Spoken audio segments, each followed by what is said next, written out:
Hello, नमस्कार sir. हा नमस्कार. हा नमस्कार. मी सरकार मान्य देशी दारू दुकानामधून साक्षी बोलते. हा बोला की मॅडम. हा, तुम्हाला आमच्या सेवा कशा वाटतात यासाठी कॉल होता. हा अहो मॅडम, तुमच्या सेवा नाही एक नंबर आहे त्या बरं का देशी दारू दुकानातल्या.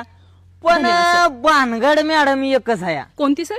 अहो तुम्ही व्हायचं ते दारू देणाऱ्याला सांगायचं म्हणावं जरा पाणी थोडीशी व्हायचं कमी टाका, त्यानं काय होतंय तरतरी येणावं लगेच. बरोबर, तो प्रस्ताव आम्ही आमच्या वरच्या हेड ऑफिसला कळवणार आहोत लवकरच. हा का. आणि दुसरे एक आहे बरं का मॅडम. हा काय होतंय माहित आहे का, कधी कधी तुमच्या सेवा चांगल्या आहेत त्याच्यामुळे काय होतंय कधी कधी आहे का नाही आम्ही फुल टाईट होतोय तिथंच पडून राहतोय.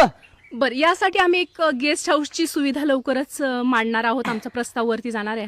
हा हा ना ते करा, पण त्याच्या आधी काय करा, एखादा माणूस आहे का नाही आम्हाला घरापर्यंत पोहोचवण्यासाठी ठेवा, म्हणजे आमची तुमच्याकडे कुठलीच तक्रार राहणार नाही. बरोबर, हाही प्रस्ताव आम्ही वरती मांडतो. हा हा. बाकी आमच्या सेवा कशा वाटतात? एक नंबर. धन्यवाद सर. हा, अजून काय तक्रारी असतील तर मग कुठं तुम्हाला फोन केला डायरेक्ट चालेल का? चालेल चालेल. तुमच्या अजून कुठल्याही तक्रारी असतील तर तुम्ही आम्हाला डायरेक्ट ऑफिसवर फोन करू शकता.